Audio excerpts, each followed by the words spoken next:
you a little demonstration of how creation happens.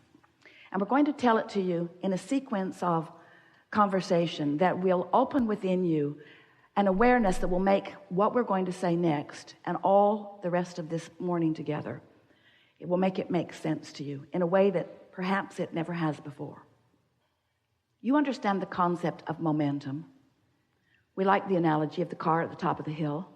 Take the brake off, take it out of gear, and you decide you'll just nudge it to see what momentum's really like. So you nudge your car, and it begins to move over the crest of the hill, and then you realize you don't need this demonstration. You know from life experience what momentum in this case will be. And so you come to your senses right away because you like your car. And you step out in front of it and you let it bump up against you, and the momentum stops because you caught it early. You wouldn't want to be at the bottom of that hill attempting to stop that momentum. So when we notice, or you notice, that you've got a belief going that doesn't serve you, and we say to you, it's simply a momentum of thought that isn't serving you, part of you wants to argue about it because you believe it because it has been happening. It's a reality that you've observed, and so therefore it seems like it should be believable.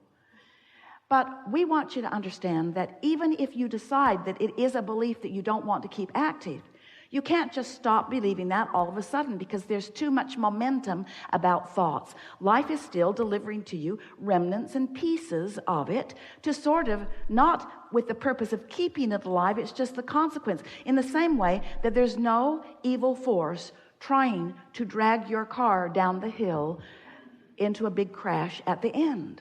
It's just a natural consequence of momentum. So when you realize, or this is what we want you to realize, is that there is a point, an earlier point, where the momentum is easier to stop or easier to slow. There is a point in every conversation on every subject where it's easy for you to begin the momentum in the direction of what you want. And that's that emotional place. That's that emotional center. That's that unconditional place. Hear these words and try to feel the resonance with them just a little bit. So, all right, you got that, didn't you? Everything about that makes perfect sense. There's nothing within you that argues with any of that. It makes perfect sense.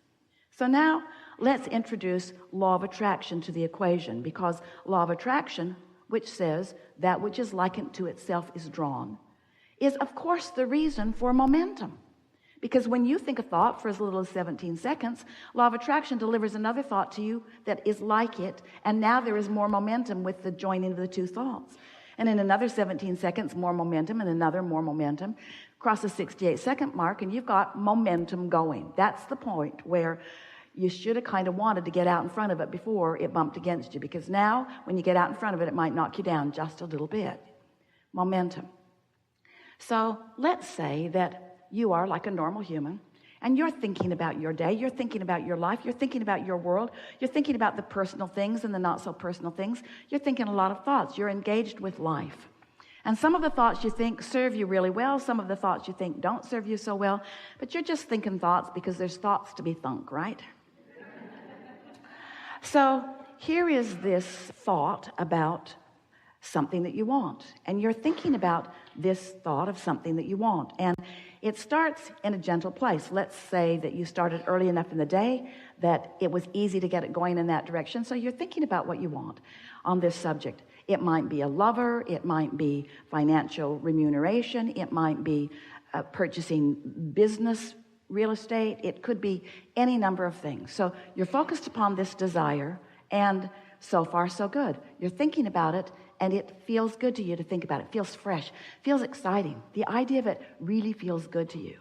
So you're thinking that thought, and then, because you've got a belief that contradicts it, that's in the vibrational vicinity of that subject, you think, but I cannot really afford that. So now you've got this thought of what you want and this contradictory thought about it. And so you're not ever thinking two thoughts at the same time, but you're thinking them in close enough proximity to each other. I want it, but, I want it, but, I want it, but, that you've got a little vibrational wobble going here. You want it, but, so there's a little wobble going here.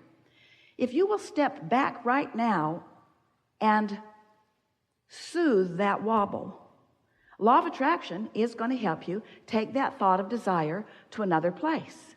But if you don't, the wobble's going to keep you from moving purely forward with that thought. So it goes like this. Let's say you don't catch it because it didn't feel very big. It wasn't gut-wrenching. You didn't really even notice it. You're not that in touch with your emotions. You're not that pure about your non-wobble thought yet. And so you think about how you want it, but. And then you think about how you've wanted it for a while, but.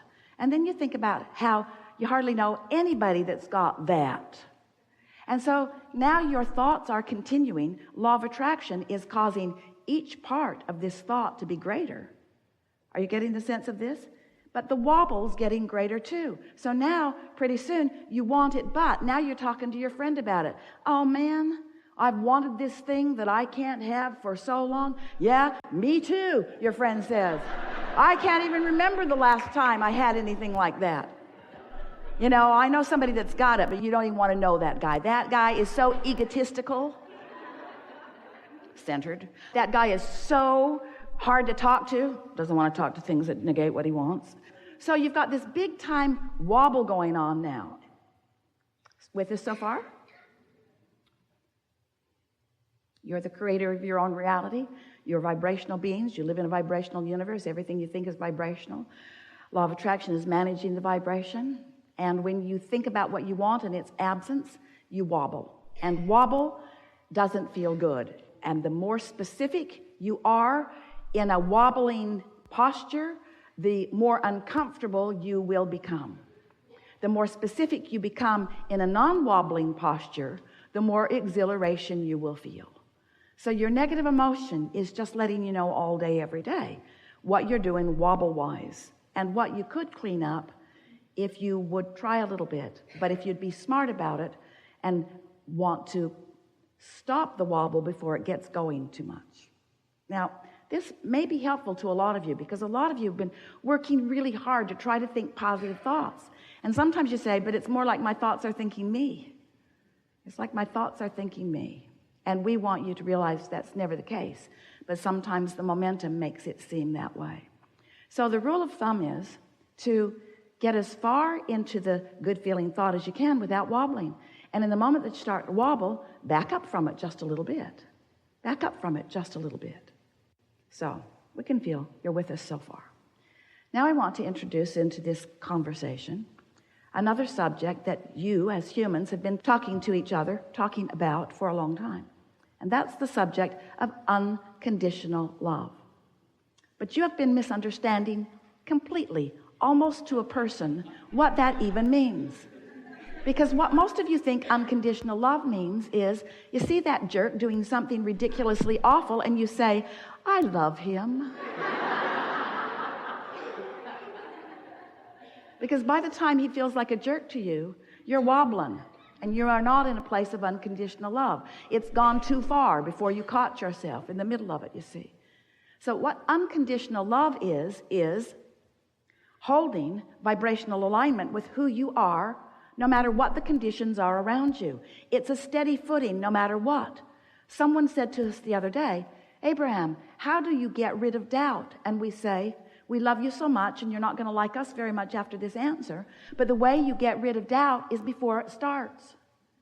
Because if you wait until you're wobbling that much about something, now you just can't turn around on a dime like that. It's not likely that you're going to change the thought. You have to start at an earlier place. So that's why we wanted to demonstrate for you this wobble as it gets out there further and further with more details, more distance between what you really want and who you really are and what you're believing in this moment. Big time wobble in your vibration. So unconditional love, you can understand this, you'll get it easily if you just think about the emotion rather than the details that are causing it. If you just think about how you want to feel rather than the conditions that cause the way that you feel. Just go there in your mind for a moment. Just think about what it feels like to feel love. Without the conditions, without all the conditions that led up to you loving someone, with no feeling of needing to hold the outcome, which right now you don't feel like you can. If you're not trying to control the outcome and you're not trying to justify why you're here. If you're just here, can you feel how you could, if you would try just a little bit, you could find an emotion? So Tracy doesn't want us to tell you this story, but we're going to tell it to you anyway. And Esther's not sure she wants us to tell it to you, but we're going to tell it to you anyway. Because we tell stories unconditionally. We don't give a rip what you think. So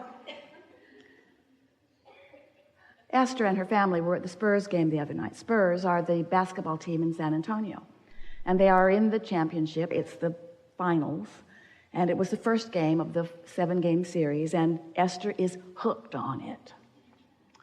So they are at the game, and the air conditioner in the stadium was not working, and there are 18,000 people in there, and it was hot. San Antonio.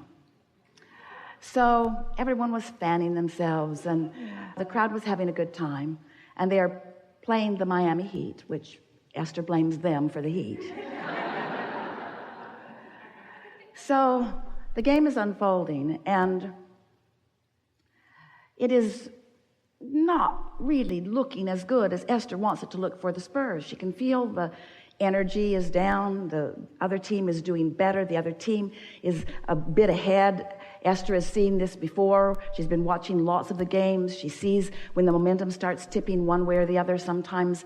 And so she's sitting and she's thinking about it, and she's enjoying it. And she, like the other 18,000 people, is fanning herself with the fan.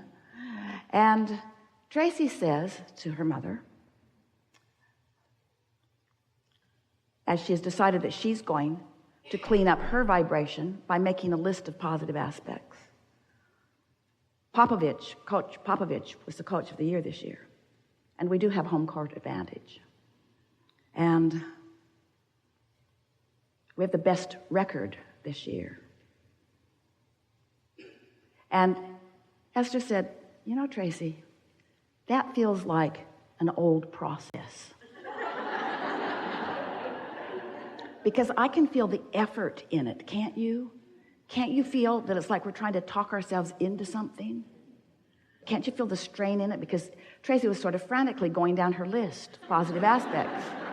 We've got to help these guys. And Esther said, do you remember the video that you sent me a few days ago? It's a video about the San Antonio Spurs. Someone put it together. It's so lovely. Do you remember that we sat there with tears in our eyes as we felt such love for these men who have come together? Remember that? Remember how they gathered this one from this country and this one from this country, and they all became a sort of family, and they've got this system that they do, and they all share the ball, and nobody's the hot dog, nobody hogs the ball. They're all easy to pass. They love each other so much. Nobody cares who actually gets it in the basket. They just want it in the basket. And so just with that, remembering how they felt when they watched that video that brought that feeling of love forth within them as they watched it, they sat there in that feeling of love, and then, boom, 13 points right away. Right away. Tracy looked at her mother. Esther looked at Tracy. Tracy said, do we dare be so bold as to even think that we have affected this? And Esther said, of course we did. Of course we did. Look at them. They're all miserable. Everybody's fanning themselves. Everybody's worried about what's going to happen. One who's connected to the stream is more powerful than a million who are not. Find that place of unconditional love. Esther's been practicing that quite a bit lately. She's been practicing finding that place of unconditional love. It's not the easiest thing in the world to do when there's conditions all around you that are demanding your attention, but you can do it. And if you can find that place of unconditional love, loving because that's who you are, loving because that's who you are, loving because that's all that you are. And